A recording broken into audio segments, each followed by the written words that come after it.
Hi, everyone, and thank you so much for being here, taking some time to be together. For those of you who haven't met yet, I am Kate Hurley. I am just thinking about how to introduce myself in some different way. I am a grown-up 5-year-old who was so obsessed with cats that I convinced my mother to serve my meals on the floor.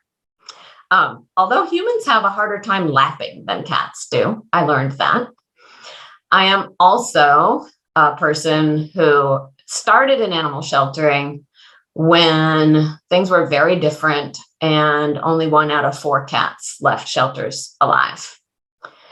And I am a veterinarian who graduated from vet school when there was no such thing as shelter medicine. And when I put those words together in my head, I thought I was the first person to ever think that thought. And I am the director of the UC Davis Correct Shelter Medicine program at the very same school where I graduated when there was no such thing. And I am the co-founder of the Million Cat Challenge and now part of the team that is so excited to be bringing the world the Maddie's Million Pet Challenge.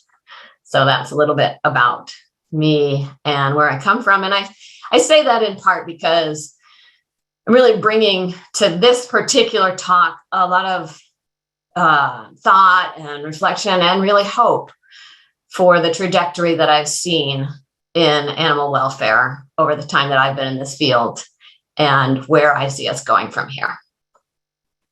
We had a little miscommunication about March 4th and May 4th, which is, of course, Star Wars Day. May the 4th be with you.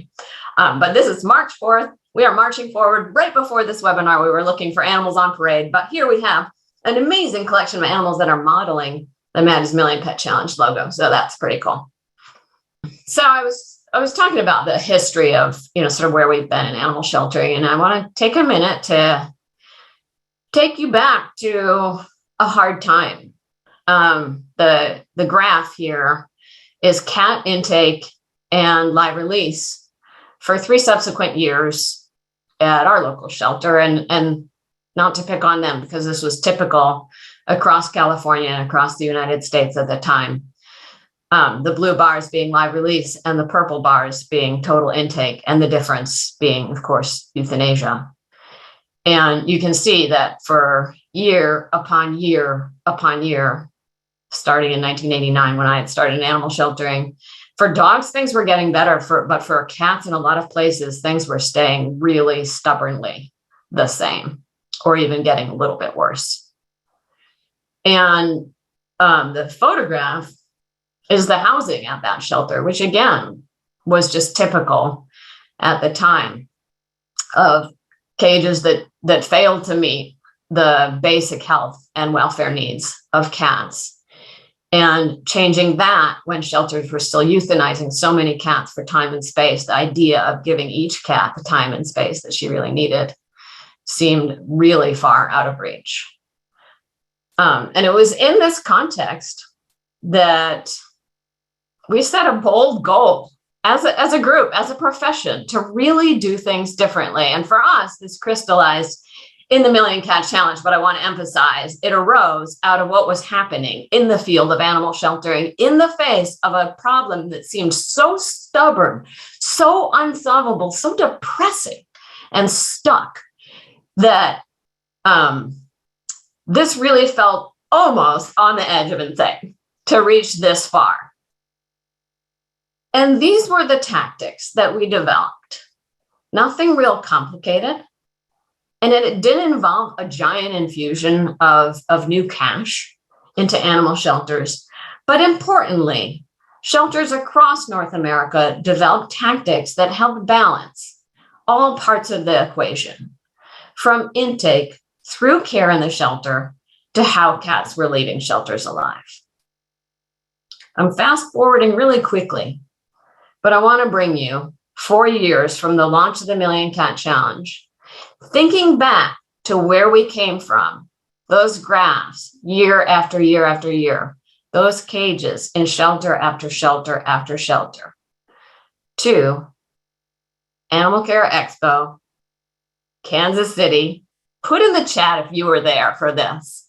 And my favorite moment, pretty much of my entire life, of a 5-year-old who wanted to be served her meals on the floor, and of an animal control officer who worked at a shelter where only 1 out of 4 cats left alive, to the moment where we got to announce that the Million Cat Challengers had beat their goal over a year ahead of time. But you, my beloved profession, you rose up from the southern tip of Florida all the way to Alaska. And you kept that promise for me 1,148,129.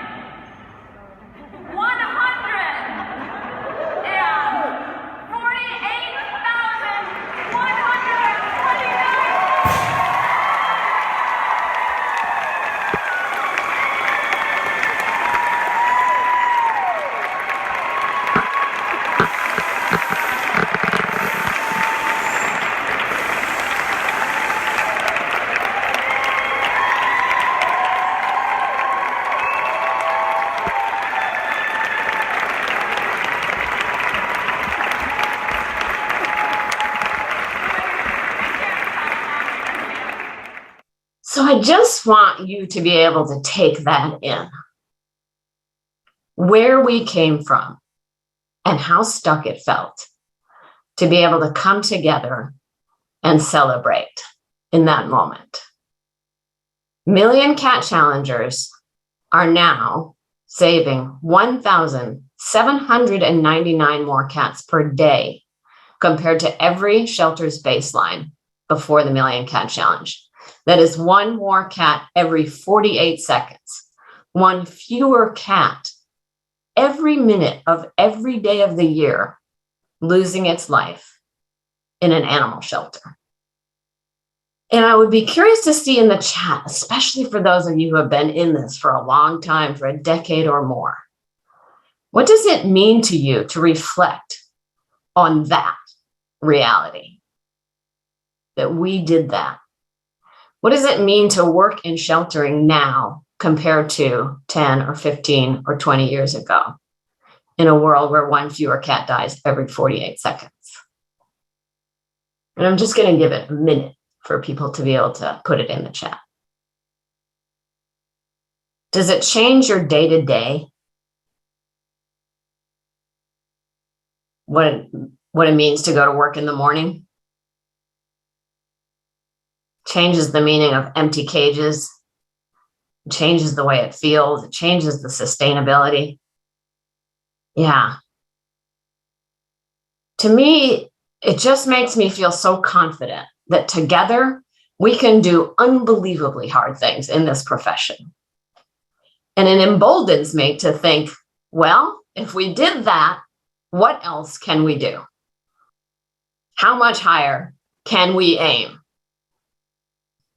These last couple of years have asked a lot of us in that regard. This is a quote from an article that I read fairly early on in the pandemic from the healthcare sector, where I get a lot of inspiration and information, saying COVID-19 has pulled back the curtain on healthcare issues many of us never thought we would have to worry about. This includes crisis standards of care, which are enacted when patient needs caused by a major catastrophe or a pandemic outstrip the resources available to adequately provide care to everyone who needs it. As I was reading that, I mentally crossed out a few words.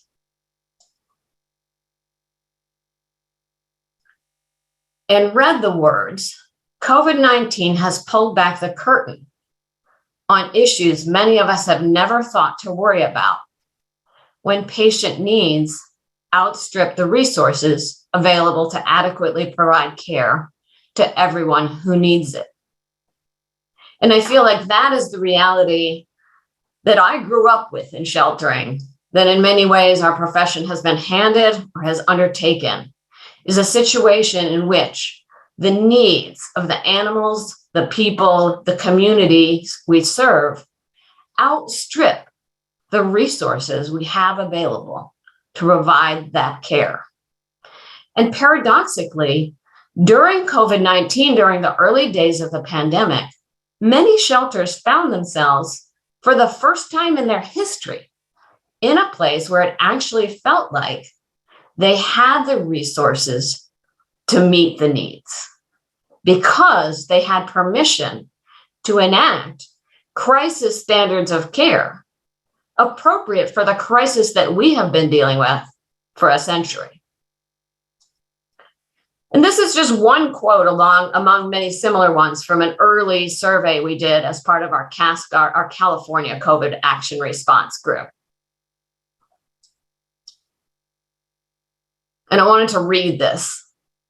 And just again, to feel the feeling of what real success feels like.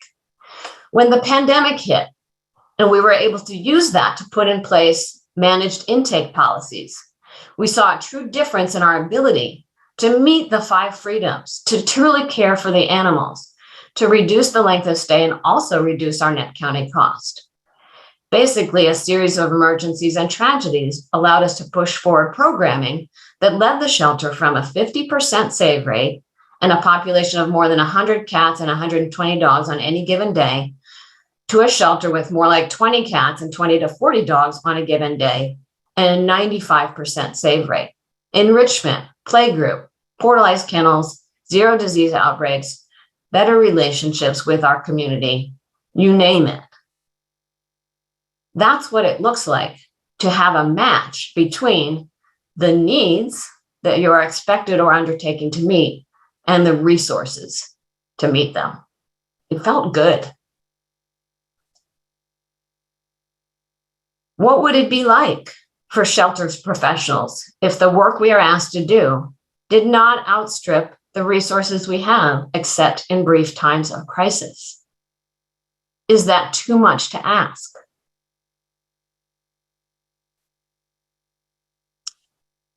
And in 2020, we came to another reckoning, which was that if we do not put racial and social justice at the center of all of our work, we will not be able to move forward as humans, as a country.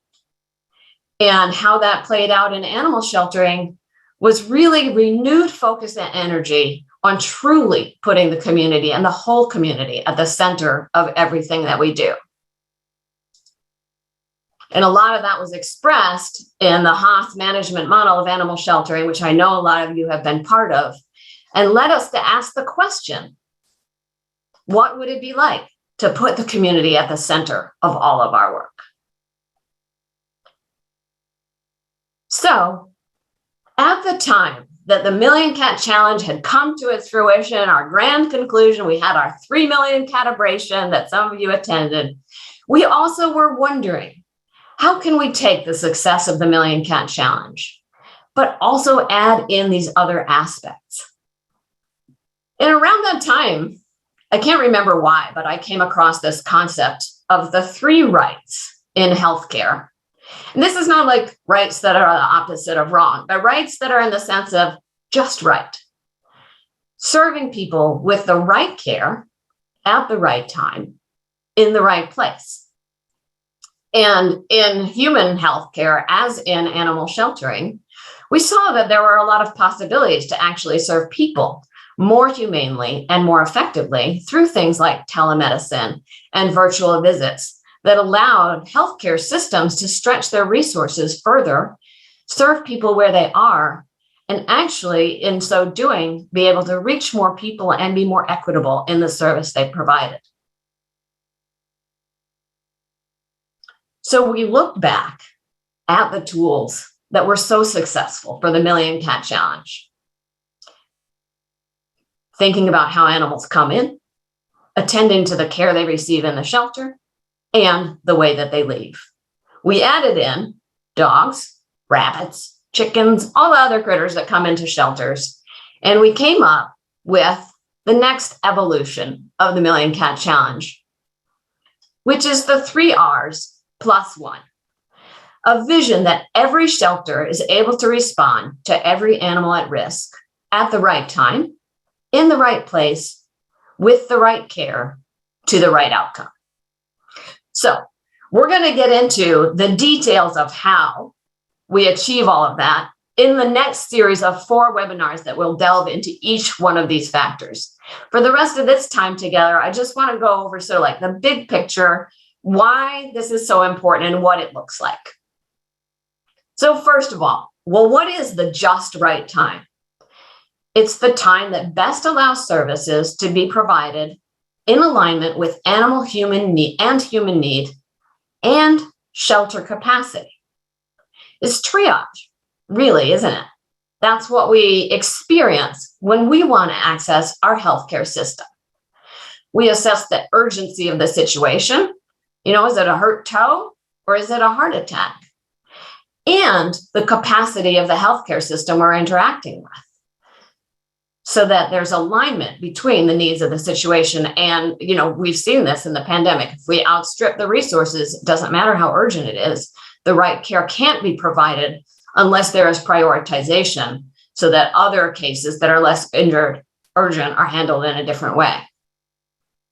Some of the benefits of this, in addition to better triaging cases, has been for the staff in shelters. And I know a lot of you have experienced this, and I'm curious, I can't look at the chat at the same time as I'm sharing my slides, but I encourage you to reflect on this in the chat. Just knowing when things are going to happen actually has an enormous effect on human well-being, more so than money or good looks or popularity. Just the ability to predict and have some control over your environment.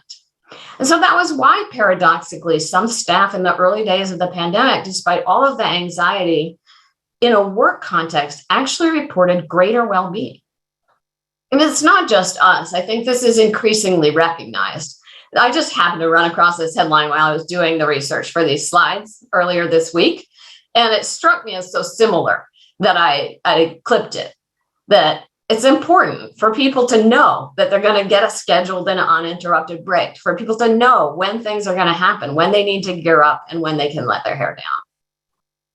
And another benefit of getting a grip on the timing of things is that there's a huge cost from task switching, both to well-being and actually to just overall productivity. You just get a lot less done if you're always switching from one thing to another.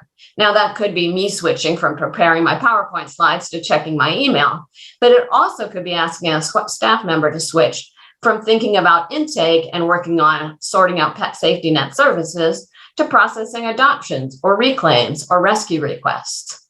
So we have recognized, by getting more control over the timing of things, that we can batch things for more efficient work. We can compress activities into shorter windows to more efficiently use our limited staff. I talked to a lot of shelters that really question, well, how long do we have to be open?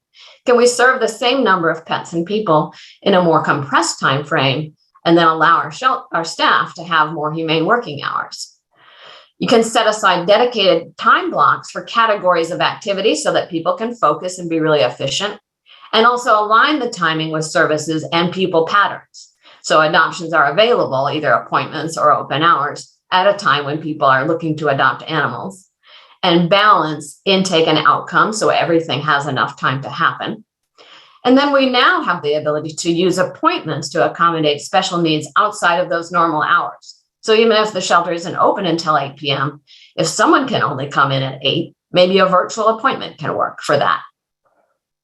And I know a lot of you have seen this too. Another benefit of batching has just been allowing animals more predictability and some more downtime. And a lot of us have had the experience of adopting an animal from a shelter and finding that it sleeps for the first couple days that it's home, because it's just so exhausted by all the hubbub in a typical shelter environment pre-pandemic. This doesn't mean that shelters can never be open, but we can think more about having focused, quiet times for animals to rest and have quiet interactions, and then more compressed busy times so that we limit the impact on overstimulating the animals in our care. And that's actually been scientifically shown to reduce the overstimulation of dogs, improve behavioral well-being, and resting and positive behavior. And then the final benefit of really getting control is like finding the right time is, I think, in the power of a pause. And that's something that we saw when a lot of shelters had to go to appointment-based intake and services because of the pandemic. And in that pause is the shift between reaction and response. And what we know is that we have really trained, sometimes on purpose and sometimes by accident, the community to have a certain reaction to seeing a dog running loose, to finding a litter of kittens, to having a struggle with their pet. That if we build in a pause, we can allow people to dig a little deeper beyond their first response of like, I got to get rid of this pet, or like, I got to scoop up this litter of kittens, and outside their immediate comfort zone of just like your habitual way that you do things. And in that pause, people can actually learn something new. So wait till 8 for kittens, wait 48 hours for a found pet are some examples of programs that build in that pause. And there's a benefit in that pause, even if the shelter is completely empty, even if they could take that animal in immediately, just in that pause, maybe a better choice could be made that keeps that animal in its home. And so really the ultimate pause is created by appointment-based intake, where every potential animal that might enter the shelter at least gets the benefit of a pause the length of a phone call or filling out a form, so that some more information can be gained and shared before the trajectory of an animal's life is potentially forever changed, right? By being brought into a shelter and maybe not going back, or being separated from its mother or its family. So just a little pause to help determine the right pathway. And so we see that really the right time, the reason I started with it in this particular webinar is because it is the foundation of the right place. If we don't have that pause, then the animal's in the lobby, and that's the place where it is before we can really make a determination. So the right place, this is how I chose to define it. I'm curious, to hear from you about other thoughts you have on how to define right place. So the place permitting the best possible result for the animal and people involved in the most humane and efficient possible way.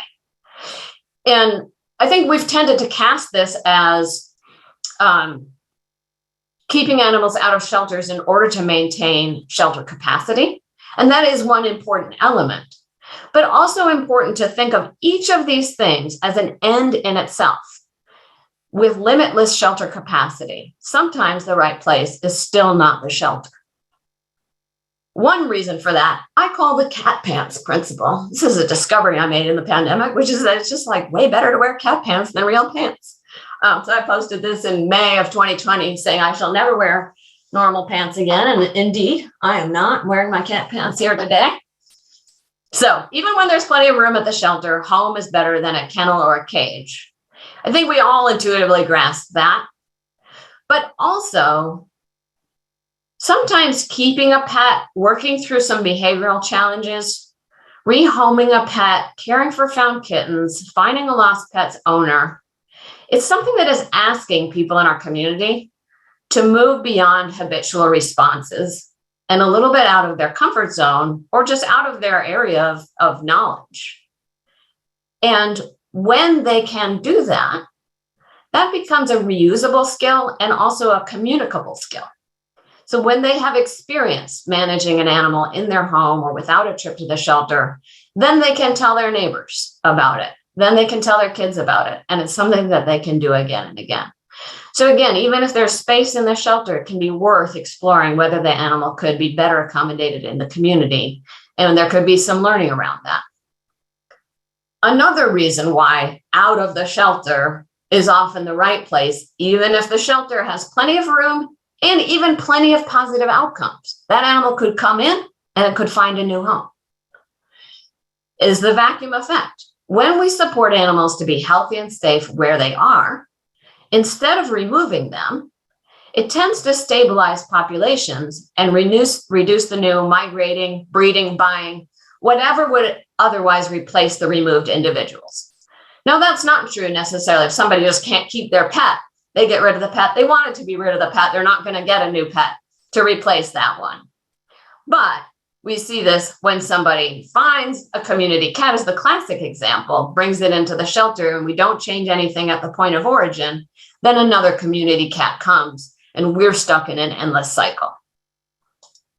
So again, vividly illustrated with cats.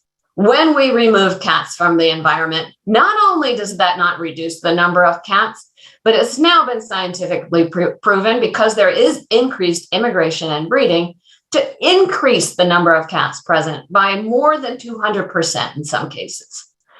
And so that is the basis of really thinking about right place as a way of turning off the vacuum, right? When we serve cats or any other animal in the place where they are, we reduce the need to replace them from another source.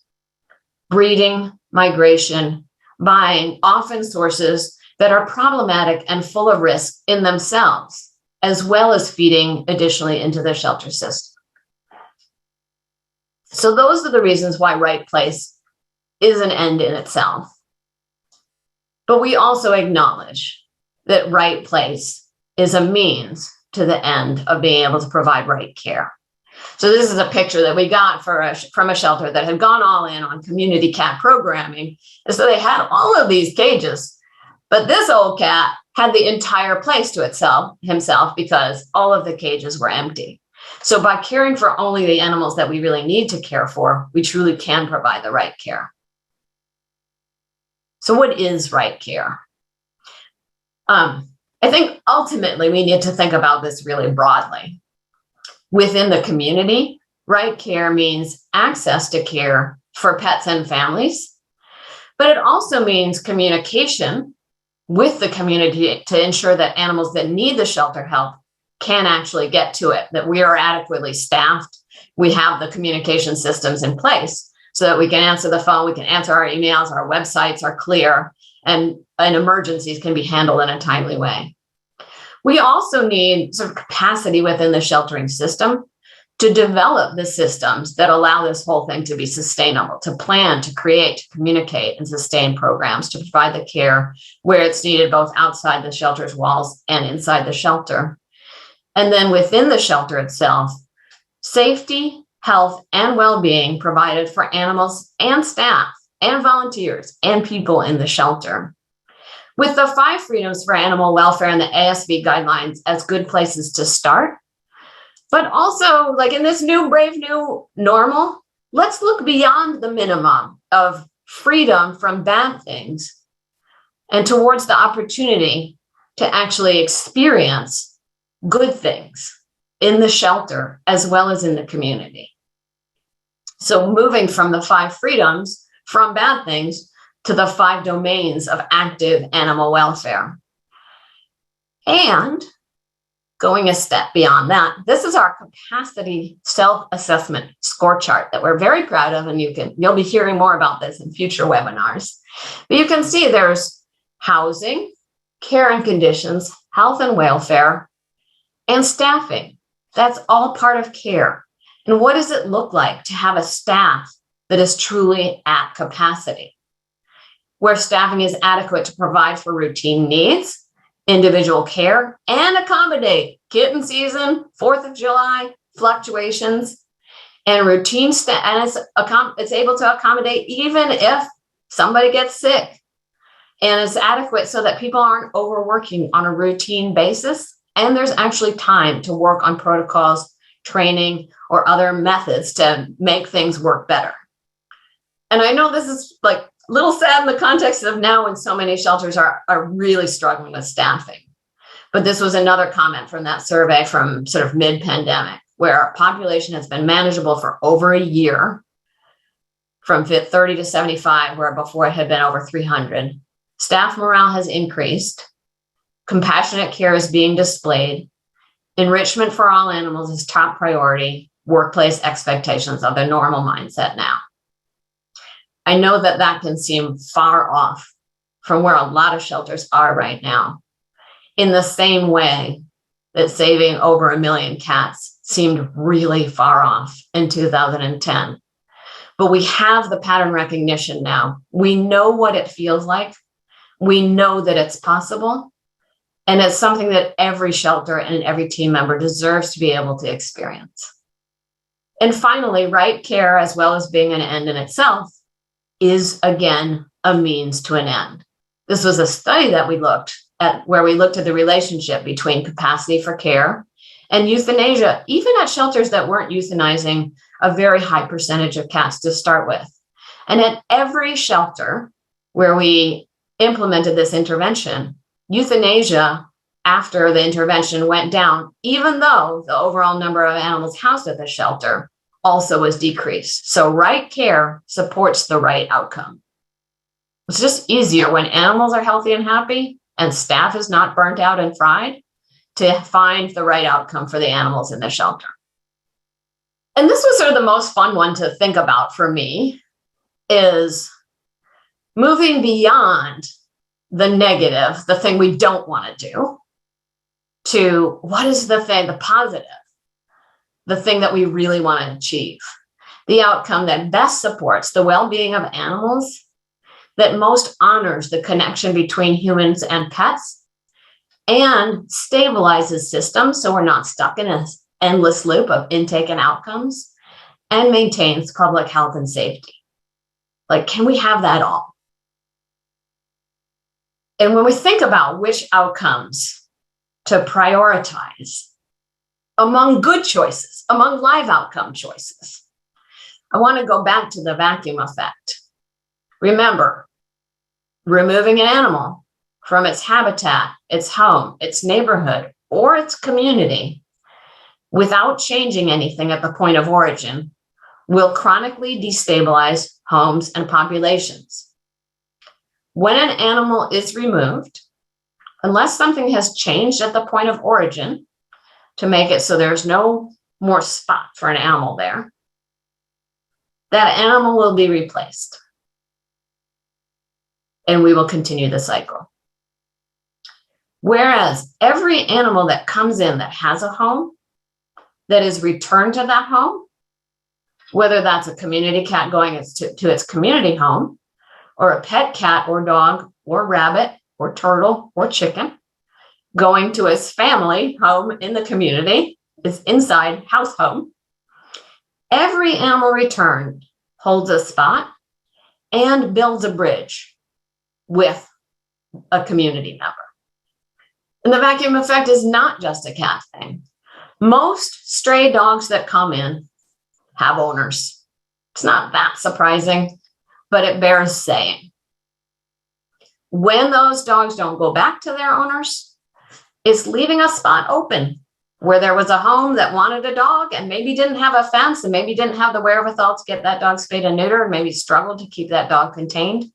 That home is still out there, and there's a likelihood that that home will get another dog. And if the dog that came in and didn't go back was friendly, there's a risk that maybe the next dog that they get won't be behaviorally sound and will actually be increasing the risks in the community and to those families. And the impact of this is not equal. So we're not running the vacuum the same direction in our most vulnerable communities and in our least vulnerable communities. And I'm not showing the euthanasia part of this graph. I'm just showing the positive outcomes. But it's still concerning. The red bar shows the highest vulnerability communities.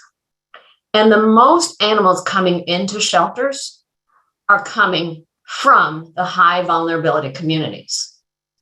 But they are going back to the high vulnerable communities at the lowest rate. So intake is much greater than live outcomes into our most vulnerable communities. So we are constantly emptying homes in those communities and not replacing them with shelter pets, either by adoption or by return. Some of that gap is being made up with higher transfers out of those communities, and that is a good thing. That is way preferable to those animals being euthanized. But it's not as ideal as those animals going back to the very same homes, or at least the very same neighborhoods that they came from. Meanwhile, in our sort of we'll call these our overserved communities, our least vulnerable, our most advantaged communities. Far more animals getting adopted into those homes than are coming from those homes. So we're sort of doing a reverse vacuum effect there, where arguably it's least needed and least impactful. Just some more data that some of you may have seen before, where we know that households overall that are surveyed by the American Pet Products Manufacturer Association or the AVMA, sort of mainstream surveys of pet owners, find that the shelter rescue source of pet acquisition accounts for about 30 to 40%, depending on the survey, of new pets are acquired from a shelter or rescue. In Pets for Life communities, sort of vulnerable, or another term I've heard is excluded, historically excluded communities, the shelter rescue part of the pie is 3%. The vast majority of pets in our most vulnerable communities are acquired from families, friends, and neighborhoods. So we are running a vacuum where we're taking the animals out, and that vacuum is being filled by other pets from family, friends, and neighbors. Now, that could be fine, but one thing to notice is the proportion of spay-neuter by acquisition source. So the vast majority of animals acquired from family, friends, and neighbors are not going to be spayed and neutered versus the animals acquired from a shelter or rescue. And they're also not going to come with help.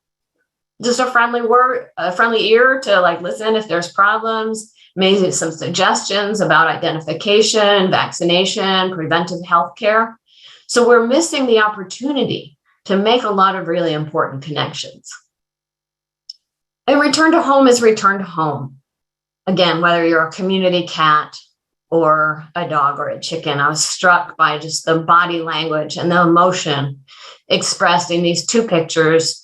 On the left, a boy reunited with his lost dog, and on the right, a woman reunited with a cat returned as part of a community cat program. An end in itself.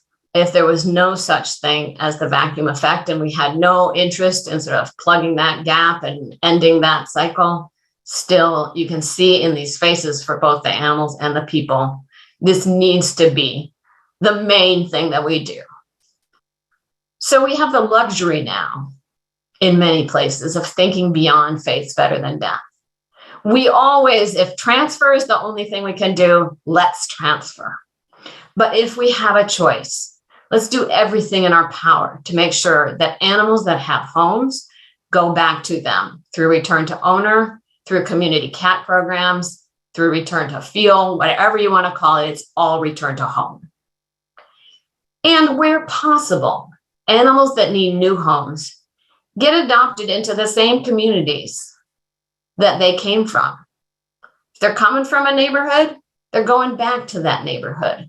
We're not constantly removing animals. There's no wealth gradient or no socioeconomic gradient where we're removing animals from more vulnerable communities and prioritizing placement in less vulnerable, more privileged communities.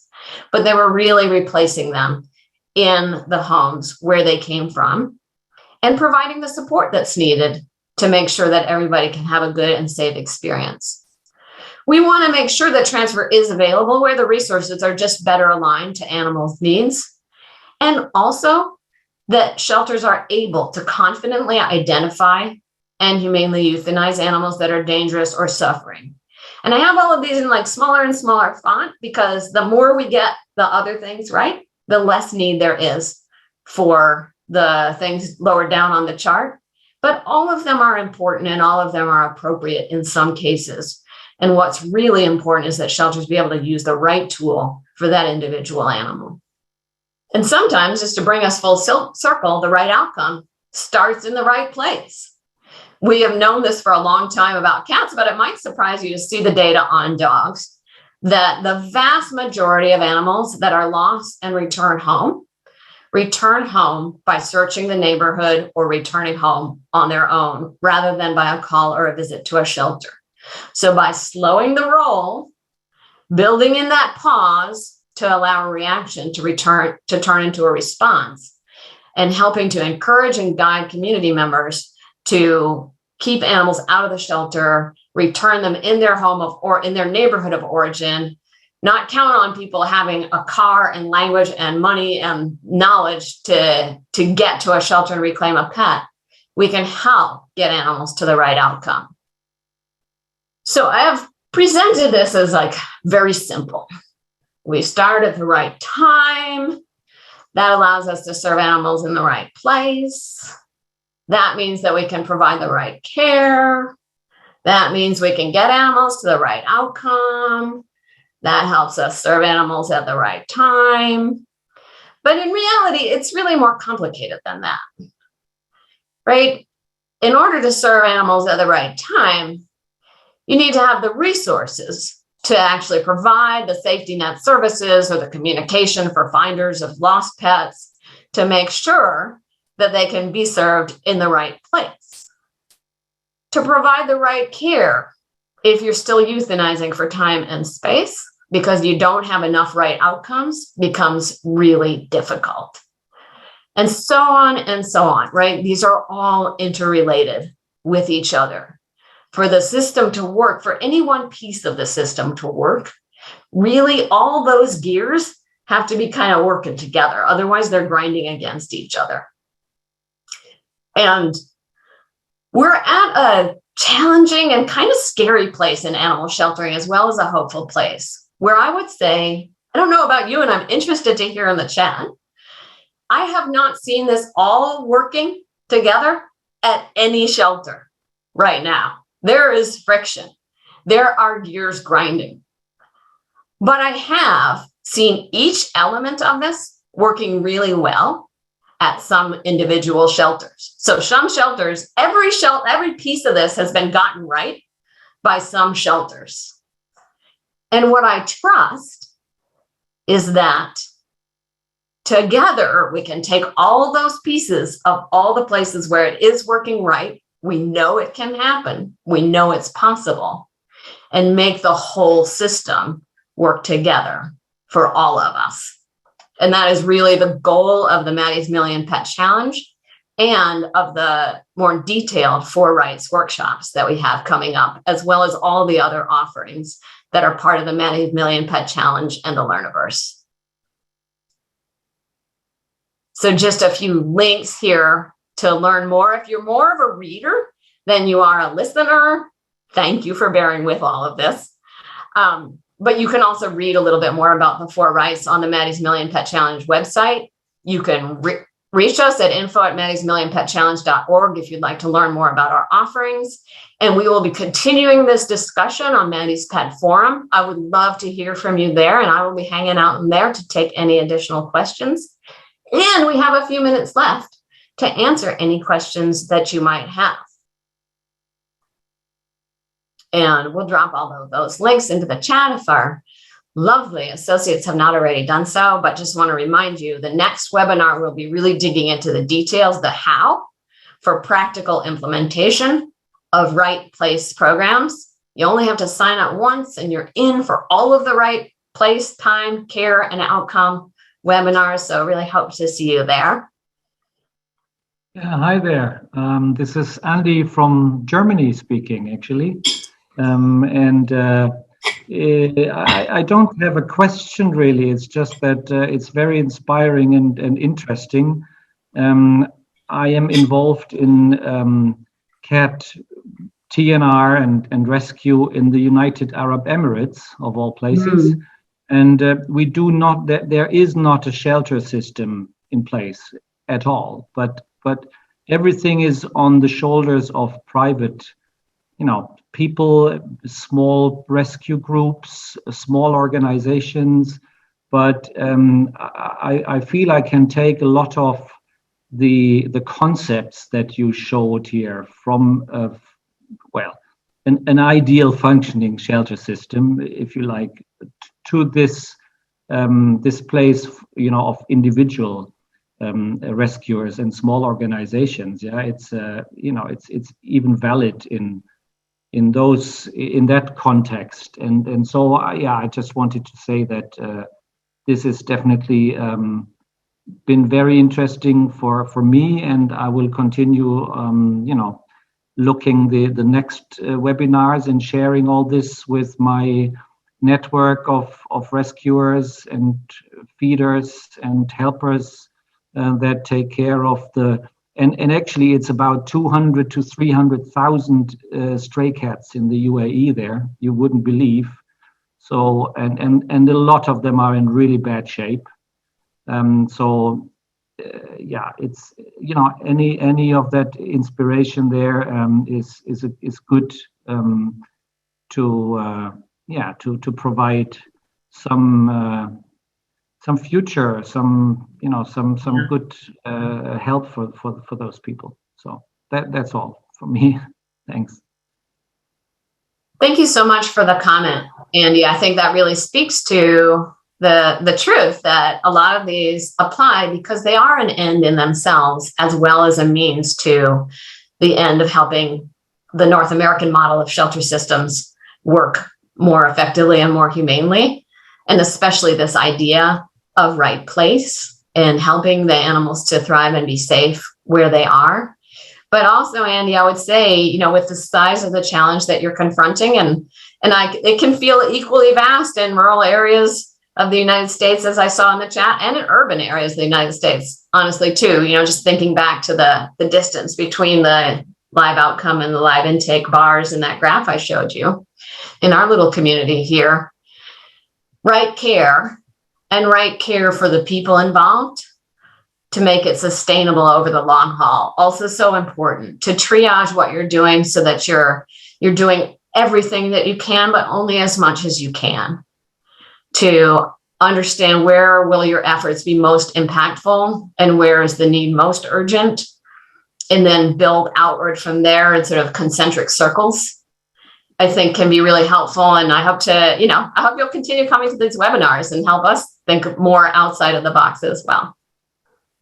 Absolutely. Thank you very much. And also very important, I found the power of a pause, because yes, a lot of the rescue there is immediate, emotional, and there's a lot of a bit of unnecessary panic involved, good emotions to care for the animals, but the power of a pause is definitely one of the principles that I will promote there.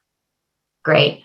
All right. Well, we will wrap it up then. Thank you again, all of you, for being here, for your contributions to the chat, for the work that you're doing, and for hanging in through some really challenging and very interesting times. And I look forward to seeing you for the next one and in the Maddie's Pet Forum.